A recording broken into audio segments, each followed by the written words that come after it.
Hoje a gente vai conversar de como a inteligência artificial vai impactar na sua carreira.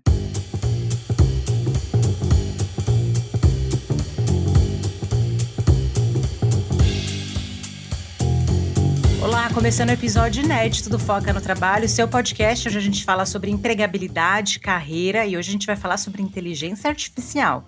Eu sou a Ale Falsarella. E eu sou a Bru Garcia e já começo a falar aqui que eu já estou utilizando a inteligência artificial para automatizar algumas atividades. Eu até comentei aqui com a Ale previamente, né, que eu sei que eu uso pouco ainda, dá para usar muito mais com atividades mais operacionais ali no meu dia a dia. Como nós somos RH, eu descobri que tem uma versão paga de inteligência artificial que você pode customizar, personalizar, acredito eu, para você ter mais informações ali de recursos humanos. Se eu quiser montar uma dinâmica, por exemplo, alguma outra atividade, eu posso recorrer à inteligência artificial. Eu acho maravilhoso, né, Lê? Imagina você poder utilizar, otimizar o seu tempo, porque o tempo é o nosso recurso que a gente não consegue renovar, e aproveitar e ser mais produtivo no nosso dia a dia. Você já utiliza, Lê, nas suas atividades diárias? Então, eu vou ser a rainha da polêmica, né? Aqui é a chata, né? Da rodinha, entendeu? Já uso, mas eu vou ser honesta que nesse episódio talvez eu seja a pessoa que vai parecer, entre aspas, tá, gente? Contrária à inteligência artificial, porque eu tenho algumas críticas, Bruna. Mas sim, utilizo. Lá você consegue fazer pesquisas. Eu usei muito mais o chat, né? O GPT na versão livre, né? Free. Usei o Bard. Eu gostei mais do Bard porque ele traz os links. E a gente fez um episódio onde a gente fala sobre inteligência artificial super recentemente, e a gente até explica algumas profissões que devem ser criadas, né? A gente fez, o episódio 152, ChatGPT, o impacto no mercado de trabalho, mas a gente quis fazer esse adendo de como vai impactar nossas carreiras, porque aí é falando da gente mesmo, sabe? E sim, sou super a favor do avanço tecnológico, vou fazer esse pequeno disclaimer aqui no início, uso. Então, por exemplo, vou fazer uma pesquisa. Putz, eu tô quase 50-50, sabe, Bru? Fazer no Google e fazer no ChatGPT. Para comparar, para entender como funciona. Que nem eu falei, eu gostei mais do Bard, porque ele traz os links. Eu fiz algumas pesquisas no ChatGPT de algumas coisas que eu dominava, e eu já falei no episódio anterior, eu não gostei do nível de resposta que ele deu, então você vê que ainda está em construção, mas eu queria trazer essa questão da inteligência artificial, e é legal você falar disso porque está todo mundo utilizando, mas ver o quanto que vai impactar a nossa carreira, assim, individual. Tem algumas coisas que, assim, a gente tem que começar a pensar, e eu quero fazer um link que talvez as pessoas vão falar, por que você vai falar disso? Mas vem com a gente que vocês vão entender, que é falar da greve de roteiristas e da greve agora de atrizes e atores nos Estados Unidos, e também lá que tem uma certa greve começando também na Inglaterra, mas é uma greve muito mais nos Estados Unidos. Por que eu quero falar Logo sobre vem pro isso? Brasil também, né? Se você parar para pensar, logo está chegando por aqui. Não sei se vai ter essa expansão, mas o que acontece lá para quem não está entendendo essa associação entre inteligência artificial e o que a gente está falando aqui de carreira? A greve dos roteiristas começou já tem alguns meses e eles começaram porque nos Estados Unidos, como que funciona a carreira de um roteirista pelo que a gente pesquisou, tá, gente? Pode ter uma coisa ou outra aqui que eu estou simplificando e tal, mas é para trazer contexto. O roteirista, ele ganha por roteiro feito lá no contrato dele, e quando ele faz um roteiro e ele mesmo altera, ele mesmo ajusta, ele vai receber uma porcentagem. Cada vez que aquele roteiro tem um retrabalho em cima dele que outras pessoas tiveram que trabalhar, ele ganha menos. Se, por exemplo, não tiver um roteirista no set de filmagem, ele ganha menos. Então, toda vez que o roteiro ele tem que ser mexido, o roteirista inicial, original, e são vários roteiristas, tá, gente? A gente vê o roteirista-chefe ali, quando está acreditado na série, no filme que a gente assiste, mas são vários roteiristas que escrevem e reescrevem esses textos. E aí eles estão reivindicando muito por conta do avanço da inteligência artificial. E você fala assim, mas por que tem a ver? Hoje, as IAs são muito boas para ajustes de texto. Então, se você pedir para o ChatGPT, me escreve um texto, me escreve isso, realmente é o que funciona melhor. Então, imagina o seguinte, você criou um roteiro com um protagonista homem, fez todo o roteiro de um filme inteiro, gente, praticamente um livro ali que você escreveu, e vocês querem mudar o roteiro para uma protagonista feminina, tá? Tô pegando esse exemplo que eu peguei do PH Santos, assisti um vídeo, vou acreditar ele aqui, um youtuber, que eu achei sensacional esse vídeo, depois eu recomendo que vocês assistam. E se você mudar só o protagonista, você concorda que eu teria que pagar para esse roteirista, Bruna? Refazer todo esse roteiro? Com certeza, teria uma nova versão. É uma nova versão. Se eu jogar esse roteiro no ChatGPT, o ChatGPT talvez não vai fazer o mesmo trabalho, claro, na mesma qualidade, mas ele vai refazer. E aí, você perde todo o controle. Primeiro, o controle do direito autoral, de quanto que esse roteiro for mexido. Esse roteirista não vai receber por isso, porque isso vai ser alterado por inteligência artificial. E aí a gente pode cascatear para outras questões também, né? O quanto que o roteirista tem controle disso, que é isso que eles estão reivindicando. E aí, por que chegou nos atores e atrizes, né? A gente tem que falar também de inteligência artificial para uso de imagem, né? A gente estava falando de deepfake, você estava até falando de uma propaganda, não foi, que você comentou mais cedo? Sim, teve uma propaganda da Volks, né, que era o carro que tinha a Elis Regina e a Maria Rita. Então eles levaram até 180 horas, se não me engano, para poder fazer aquela imagem. Você vê ali que foi replicado, eu até dei uma pesquisada para ver como que foi feito, que eu fiquei super curiosa com essa questão. É uma atriz que interpretou e aí veio a inteligência para poder fazer toda a face ali da Elis Regina. E foi muito polêmico, porque, né, Elis Regina morreu há 40 anos. Será que ela faria aquela propaganda? Então tem essa questão de até onde, né? Consentimento, exatamente. E foi o que eu até comentei com você nos bastidores, que hoje a gente fala de inteligência artificial, mas é uma terra sem lei, né? Então, até que ponto nós podemos ir? Qual que é o limite disso? Qual que é o impacto? E aí a gente olha para a carreira. É óbvio que a inteligência artificial vai trazer muitas mudanças para todas as áreas. Inclusive, nós estávamos também comentando que vai impactar altos cargos. A gente está falando aqui, o que está repercutindo mais, que é a questão de produção cinematográfica, porque está muito mais na mídia. A gente vê aí que tem atores já correndo para garantir que sua face não vai ser reproduzida depois da sua morte. Tem muitos cantores também que já estão preocupados com isso, porque é algo que está sendo tão rápida, né, Lê? É uma mudança tão rápida. Não, eu vi semana passada. Você viu as músicas? Uma música cantada pelo vocalista do Nirvana, né? O Kurt Cobain. O cara morreu há não sei quantos anos, aí fizeram uma música com a voz dele. Você percebe que a música não é assim. Eu ouvi algumas versões, por exemplo. Eu ouvi uma música, eu acho que era da Rihanna, com a voz da Britney Spears. Meu marido veio me mostrar. Tudo feito por inteligência artificial. De novo, não sou contra o avanço da inteligência artificial, a gente nem tem controle disso, né? Pelo amor de Deus. Mas a gente tem que pensar um pouco, nesse caso, eu quis trazer o exemplo dos roteiristas, especificamente, que era o mais fácil da gente visualizar, mas assim, Bruno, isso vai acontecer com todo mundo. Então, advogados que escrevem muitas peças, você vai pedir isso para uma inteligência artificial fazer. O nosso trabalho aqui dentro do RH, como você falou, eu uso para fazer uma pesquisa. Tudo bem, amanhã vai ter uma inteligência artificial, que é o que eu acho que vai acontecer com a nossa área, de você fazer uma assistente virtual que saiba fazer perguntas, consiga interagir com o candidato, grave a entrevista desse candidato e mande direto para o gestor. Talvez você não vai ter mais, daqui, sei lá, algum tempo, ter um papel de um recrutador, de um selecionador. Quando você pega o pessoal de desenvolvimento, programadores, engenheiros, por exemplo, hoje você tem um trabalho para montar uma planta com uma série de cálculos matemáticos, sei lá, uma planta de um prédio. Será que daqui a pouco a gente não vai ter uma inteligência artificial que vai conseguir fazer isso?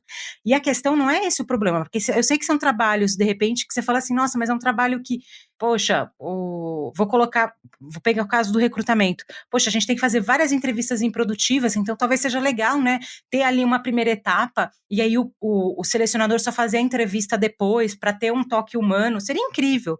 Só que você tem perda de postos de trabalho, principalmente, e essa, infelizmente, é a minha crítica, né, é uma tendência que a gente está percebendo, que quem vai perder mais postos de trabalho por conta disso, tudo bem, vão ser criados outros trabalhos que a gente não imagina, mas é a galera com a mão de obra mais qualificada, porque é isso, e aí entra a questão, né, que eu vou trazer de novo a questão da greve. Por que a greve está acontecendo nos Estados Unidos? Porque assim, eles não são contra a inteligência artificial, eles só querem ter controle do próprio trabalho e querem poder acompanhar. Então, por exemplo, quando teve a greve dos roteiristas lá em 2006, em 2008, alguma coisa assim, a gente tinha muitas séries que eram com 22 episódios, você lembra, né? Então, Supernatural, House, todas essas séries. Por que você acha que de alguns tempos pra cá as séries têm só 10 episódios? Porque eles começaram, o que eles fizeram? Eles pegaram assim, vou pagar o que você gostaria de receber por episódio, mas eles encurtaram episódios. Então assim, a greve é importante, ela é necessária para fazer barulho, não é para ser algo gostoso, realmente é a última opção, eles tentaram negociar isso várias vezes, acho que é importante deixar claro, mas é um estúdio ou alguns estúdios ganhando assim bilhões de dólares, e na hora, porque assim, quando a gente assiste uma série, tem que lembrar sempre que o ator e a atriz, você tem o astro e você tem uma galera que não é conhecida, que são figurantes, são atores menores, e é essa galera que faz você conseguir assistir o filme e a série aí na sua casa. Exato, tem todos os bastidores por trás, tudo isso. Eu vou falar uma crítica aqui, né? Audiovisual, Brasil e mundo são as estruturas de trabalho mais precárias que tem, né? Assim, é tudo muito precário, é tudo muito freelancer, é muito posto de trabalho ali muito estranho. Mas por que eu tô falando tudo isso? O problema não é o avanço. Eu tenho certeza que talvez um roteirista vai falar assim, nossa, eu acho legal ter a inteligência artificial aliada ao meu trabalho. Que deve ter vários trabalhos que são chatos de fazer, correções que são chatas de fazer. Poxa, eu pegar um roteiro e passar pela inteligência artificial para corrigir erros, puta, super legal. Só que o que ele não quer é perder totalmente o controle do trabalho dele. E tem outros trabalhos, né? Pensando no audiovisual, a gente também estava conversando disso nos bastidores, né? Que a gente praticamente grava o episódio antes de gravar o episódio, né? A gente começa a conversar e a gente estava falando dos dubladores. Aquele filme que tá na Amazon Prime, que era da produtora da BuzzFeed, que é as duas meninas numa torre, eu vou googlar aqui, vou googlar, vai vendo, vou googlar o nome. O que eles fizeram? Eles utilizaram a inteligência artificial para dublar as atrizes com as vozes delas em outros idiomas. Então, assim, não é um problema ter a inteligência artificial, mas a gente tem que pensar como que vai ser o impacto disso. Isso aconteceu lá na Revolução Industrial, quando começaram as primeiras máquinas, né? Que tem até aquela história que o pessoal quebrava as máquinas. O problema não é a máquina, mas é a gente conseguir, né, oferecer posto de trabalho para todo mundo. E, assim, a gente vive numa sociedade que consome as coisas. Se não tiver trabalho para as pessoas, como que a gente se sustenta aqui, né? E existe também, Ale, a questão de que existem atividades, na verdade, habilidades que são extremamente humanas, né? Como a intuição, a criatividade. Então, muitas vezes, tudo isso vem de repertório humano, de vivência humana. Tudo que a gente vai construindo, tudo que a gente vai sentindo e vivendo ali durante a nossa passagem aqui na vida. E muitas vezes, a inteligência, igual a gente falou aqui de roteirista, ele vem com um sentimento, com uma ideia, com algo muito mais humano, e você joga aquilo para uma tecnologia, você perde a essência. Você fica algo robotizado. Sabe quando falam que antes os escritores tinham ali muito mais verdade nas palavras, até quem trabalha hoje copywriting e tudo mais, tem técnicas, mas o diferencial é exatamente o contexto da pessoa, o que ela pensou ali para escrever, o que ela quis dizer, o que ela trouxe ali que está intrínseco, e muitas vezes a inteligência artificial não vai conseguir trazer, pelo menos é o que a gente tem estudado, eu tenho visto bastante coisa de neurociência a respeito disso, que não foi comprovado cientificamente, matematicamente, que a inteligência vai conseguir superar a inteligência humana, superar as atividades humanas. Então a gente precisa pensar nisso, e aí olhando para a questão de consumo, como você falou. A gente vive numa sociedade de consumo. Nós somos uma sociedade capitalista, a gente precisa de consumo. E como que as pessoas vão consumir sem trabalho? Vai precisar que faça uma análise e que coloque imposto em cima dessas inteligências artificiais também. Vai precisar de toda uma reestruturação, e isso vindo da iniciativa privada, todo esse cuidado para que a gente não seja impactado socialmente. Porque imagina, cortar 50%, tô chutando, né? 50% ali de todo o trabalho que é operacional, falar, não, a inteligência artificial vai fazer. Não tem quem consome, não tem quem consiga consumir, não tem quem consiga comprar, quem tem poder de compra. Não tem como. Não, e tem uma coisa que a gente falou no outro episódio de ChatGPT. A gente cria conteúdo para a internet, certo? E aí uma das coisas que o ChatGPT vai substituir são os conteúdos da internet. Só que ele usa dos conteúdos da internet para poder responder as perguntas. Se as pessoas param de criar conteúdo, ele também não tem de onde se embasar. E só para eu googlei aqui enquanto a Bruna estava conversando para trazer a informação adequada, é o filme A Queda, tá? da Amazon Prime, que usou inteligência artificial para dublagem, né, em outros idiomas, e aí já tem até um abaixo-assinado aqui no Brasil contra o uso de inteligência artificial. Eu acho que, assim, a gente às vezes não vai ter como controlar a onda da tecnologia, essa é a minha opinião. Mas a gente tem que pensar nessas coisas. Então, assim, se não vão ter, por exemplo, uma coisa assim, eu vou pegar trabalho operacional, vou substituir, as pessoas vão trabalhar em cargos mais estratégicos, que demandam, né?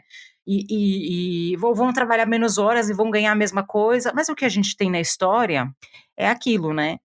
Grandes empresas, grandes corporações com poder e com controle na mão, e o trabalhador sofrendo. Então, assim, eu não vejo, eu vou automatizar, vou criar inteligência artificial e a gente vai trabalhar menos horas, que nem aquela história de 4 dias por semana. Eu não vejo isso acontecendo aqui no Brasil. Eu gostaria que acontecesse como RH, como trabalhadora, né?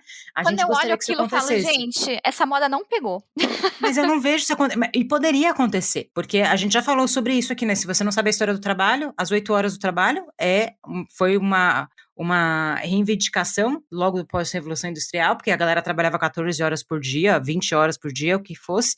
Aí foi feito greve, foi pedido, não foi nada assim, eu vou te dar 8 horas de trabalho. Não, não foi. E aí a lógica era 8 horas de trabalho, 8 horas de descanso e 8 horas para dormir. Por isso que mas isso assim, tem quase, sei lá, 100 anos que isso aconteceu, sei lá quantos anos, e a gente ainda trabalha 8 horas. E outro dia a gente estava conversando sobre isso, né? Por que a gente está tão exausto, né? Porque a gente trabalha 8 horas, isso num dia bom, né? Porque a maioria das pessoas trabalha mais, você tem o deslocamento que antigamente não tinha, e você tem mais obrigações na sua vida adulta, né? Hoje, né, um adulto, ele faz muito mais coisa do que há 50 anos atrás. A velocidade da informação, etc e tal. E a gente continua trabalhando 8 horas por dia. Eu não trouxe nenhum estudo, mas deve ter alguma coisa nesse sentido. Será que a gente precisaria trabalhar 8 horas, todo mundo nessa linha? Ou tem, de novo, uma exploração mesmo? Porque as coisas estão mais automatizadas. Eu lembro da época que ficava separando o currículo na mão, que você não faz mais isso hoje. Levava muito mais tempo para você depois conseguir ligar para o candidato para depois fazer a entrevista. Eu acho que, assim, houveram avanços. Então, hoje, por exemplo, na área de RH, você tem outras áreas que olham para outras coisas. Por exemplo, no meu caso, sou gerente de carreira. Eu não via ninguém falando de carreira nas organizações, porque você tinha que contratar e desligar, contratar e desligar. Você não conseguia olhar para o meio ali do colaborador. Então, eu acho que a automatização de algumas coisas, você não demanda tanto tempo para fechar uma folha. Eu sou da época que você levava o disquete nos bancos para processar a folha de pagamento. Você não tinha o TED automático. Você tinha que colocar o arquivo do banco num disquete e levar presencialmente no banco para poder fazer o pagamento nos bancos, né? Eu não cheguei a pegar a época de cheque, mas eu peguei essa parte que disquete que você não, porque era um valor muito alto, você tinha que ir pessoalmente lá no banco para fazer o pagamento. Por que eu tô falando tudo isso? A gente teve toda essa evolução, eu não via a carga horária diminuir do trabalhador. Então, assim, essa inteligência artificial vai transformar, a gente não quer assustar as pessoas, mas a gente tem que pegar esse exemplo da greve dos roteiristas, do posicionamento dos dubladores. Mas Alessandra, é a mesma coisa que quando a galera, sei lá, inventou a luz ou inventou as máquinas. A gente não tem controle. Não tem, mas antes essas coisas não estavam tão no poder de poucas empresas e no volume que tem hoje. E a gente não consumia como a gente consome hoje, que foi o que você estava falando, né, Bruna? Sim, sei lá. E a questão de tempo também, né, Lê? Eu percebo que antigamente, né, nesses processos que você trouxe, nós tínhamos um tempo maior para se acostumar e se adaptar. Hoje as coisas estão muito mais aceleradas. Então, quando você começa, e isso é normal do ser humano, a gente tem um tempo para poder absorver, para poder aprender. Só que está tão acelerado, a tecnologia está tão avançada que a gente não tem mais tempo para respirar, absorver, entender, compreender, a gente só vai no fluxo. Chegou, peraí, vou fazer aqui, e não para pensar, racionalizar, e é justamente isso que a gente está trazendo, né? Então, a inteligência artificial está entrando no mercado de trabalho, impactando o mercado de trabalho. Você precisa ter esse tempo para analisar qual que é o cenário atual e quanto pode impactar no teu cenário. Quais são as atividades que hoje você fala, nossa, isso aqui daqui a alguns anos realmente não vai ser necessário que eu faça. E o que realmente vai ser necessário que você faça daqui a uns anos, fala, não, a inteligência artificial não vai conseguir, ou pelo menos eu tenho essa ideia de que é algo extremamente importante, extremamente voltado para o ser humano fazer. É importante a gente ter esse pensamento crítico, né? A gente conseguir analisar, fazer a leitura do cenário da sua área, porque aqui eu e a Alessandra, nós somos de RH. A gente consegue ter uma visão muito mais clara, porque no dia a dia a gente percebe, a gente sente. Como é tudo muito acelerado, a gente vai aos poucos acostumando e entendendo.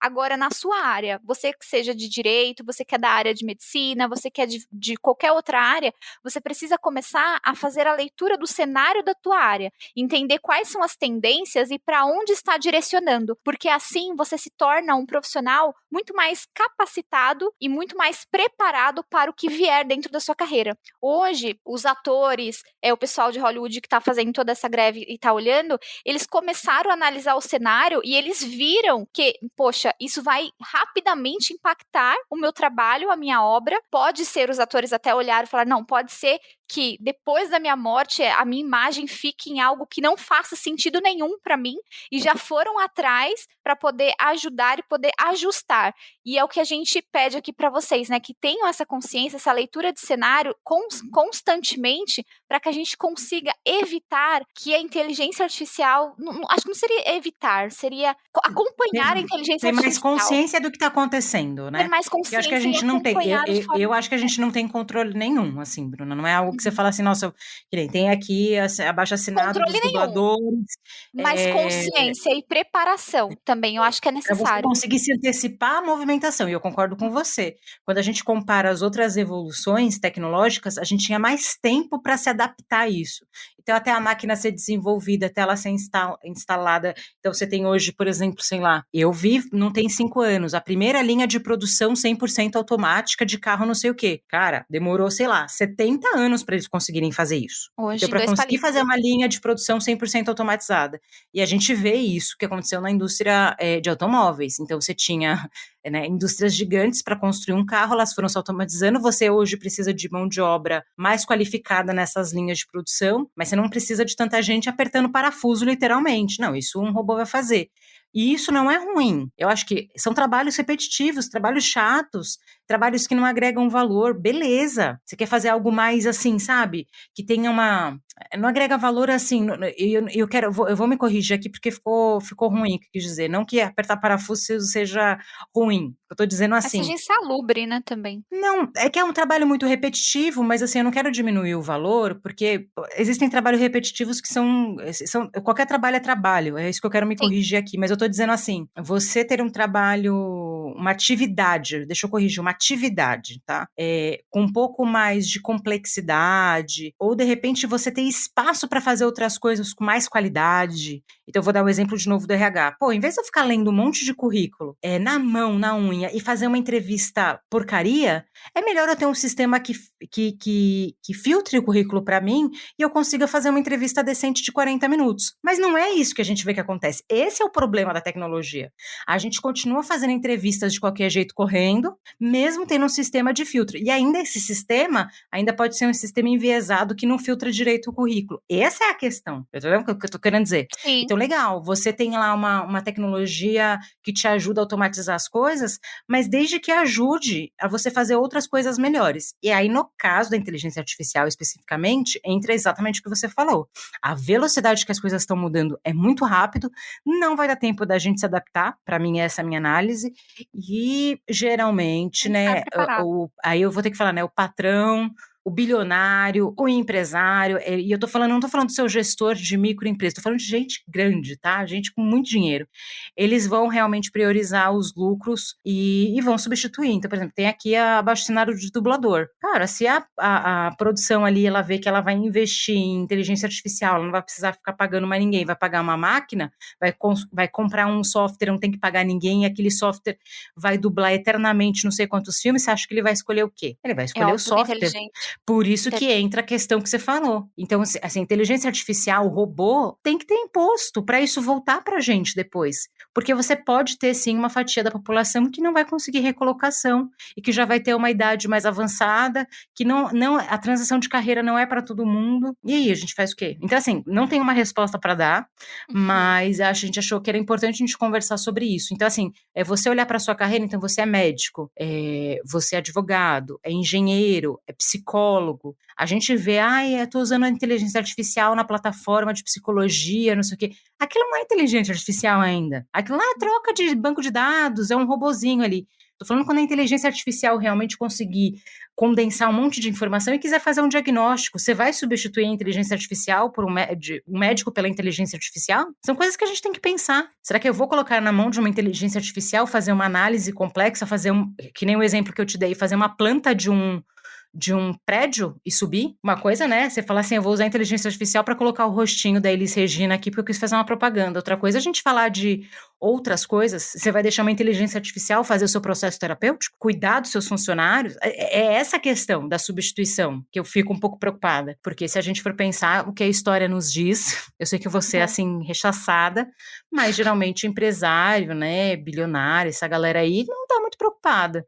Então, o que importa é o você lucro, vê, né, você vê a Netflix, né? A Netflix, você acha que tem tanta produção sul-coreana, por quê? Nos últimos anos? Porque eles já estavam prevendo, essa greve não é de agora, eles sabem. Eles já começaram a priorizar outros tipos de conteúdo, e são bons conteúdos, que bom. A gente tem conteúdos mais diversos, eu acho isso ótimo. E eu até acho que a gente poderia consumir menos coisa americana, tem muita coisa boa em outros países também. Mas você acha que ele encheu o catálogo dele de produção sul-coreana, por quê? O K-pop tá na moda? Sim, está. Mas isso foi uma contingência, porque eles sabiam que eles iam ficar sem produção. Eles já Então, tinham assim, uma previsão, então a foi uma indústria sempre estratégia. vai ter estratégia. E a ideia é, vamos produzir mais conteúdo, mesmo que o conteúdo seja ruim. Eu tenho a Netflix, eu assisto várias besteiras, mas eu sei que, assim, eu estou drenando meu cérebro ali, vou assistir uma besteira porque eu gosto que é besteira. Mas quando eu quero assistir um filme e quando a gente tá falando, né, de roteirista, Bruna, vou encerrar aqui porque a gente já tá falando demais, porque eu acho que o assunto é interessante. A gente tá falando de arte. Quando a gente fala de roteirista, a gente fala de atriz, de ator, quando a gente fala, uso de imagem, as imagens, né, que ficaram ali, né, que esse ano, que não falta é gente com avatar de inteligência artificial. Quando você tem um artista que faz um desenho, você tá perdendo aquelas coisas. E eu sempre fui da linha que, quando as coisas forem mais automatizadas, a gente vai ter tempo para escrever poesias, para pintar. Eu tinha essa mentalidade. E eu tô vendo que, assim, a primeira coisa que a inteligência artificial tá tentando substituir é a arte. E é exatamente o que os cientistas falam, né? A inteligência artificial veio para dar espaço para o ser humano ser mais humano, ter mais a característica que traz dele de ser humano. E, na verdade, a gente corre atrás de aprender mais coisas de tecnologia para usar a tecnologia para fazer as nossas atividades. Então, assim, se a inteligência artificial fosse vir, vamos pensar num cenário ideal. Vem, tira todas as atividades chatas, repetidas que a gente não gosta de fazer. Se a gente continuasse recebendo uma quantia por menos carga de trabalho, para a gente ter mais espaço para nossa família, perfeito. Mas a história me fala outra coisa. Me fala sempre que o trabalhador, ele vai ser o mais oprimido. Mas eu queria ouvir a opinião de vocês. Estou sendo muito apocalíptica, né? Você tem uma outra visão. A gente gostaria de trazer um especialista de inteligência artificial para falar com a gente. Então, se você está ouvindo esse episódio falando assim, essas duas estão falando uma besteira muito grande, vem aqui, vamos conversar novamente, a gente faz uma parte 3 desse episódio, porque eu acho que a gente a cada 6 meses vai ter que fazer uma atualização, porque o negócio é muito rápido. O que está acontecendo? Quando a gente falou do ChatGPT, não estava tendo a greve, estava num outro cenário, a gente, não, você vai adequar, vão ter outras profissões, e a gente está começando a ver um impacto que eu realmente não tinha pensado nisso, e por isso que eu gosto muito de fazer o foco, a gente pesquisa, a gente vê as coisas, isso traz mais consciência, e eu comecei a falar, poxa, tem dois lados aqui dessa história, então a gente precisa trazer essa parte 2. Sim, Ale, a gente vai precisar falar muito sobre isso, principalmente porque o futuro do trabalho, a inteligência artificial impacta muito o futuro do nosso trabalho. A gente precisa falar de carreira, a gente precisa falar quais as mudanças que vão acontecer. Não, e é por isso que a gente cada vez mais está atendendo pessoas em transição de carreira. Exato. É por isso que tá mais comum, porque as pessoas estão vendo que as carreiras que elas estão se transformando, e é legal, eu acho que isso é importante, como você falou, a gente tem que se prevenir e cuidar. Então, se você hoje tá cansado, tá perdido, não sabe o que fazer, procura a gente aqui do Foca, porque uma das coisas que a gente faz é orientação profissional, transição de carreira, a gente ressignificar o trabalho. Então, a gente tem atendido muitas pessoas com essa demanda e eu não acho que isso é uma coincidência. Eu acho que isso já é uma demanda, um impacto, um desdobramento por conta de todas essas transformações. Vocês sabem, né? A gente está em todas as redes sociais, @Foca no Trabalho, segue a gente em todas as redes, compartilha esse episódio, porque acho que esse episódio, cara, ele precisa ser compartilhado. Tem alguns episódios que a gente faz que a gente fala, né? Esse aqui precisa ser compartilhado. Se você tá ouvindo a gente aí no Spotify, não esquece de dar 5 estrelas pra gente. Vou deixar aqui meu LinkedIn também, Alessandra Falsarella, e deixa o seu também aí, Bru. O pessoal pode me encontrar como Bruna Santana Garcia, mas nós respondemos sempre nas redes do Foca. Então, @Foca no Trabalho, como a Lê falou, manda mensagem que nós estamos por lá. Um beijo, até o próximo. Até o próximo, tchau.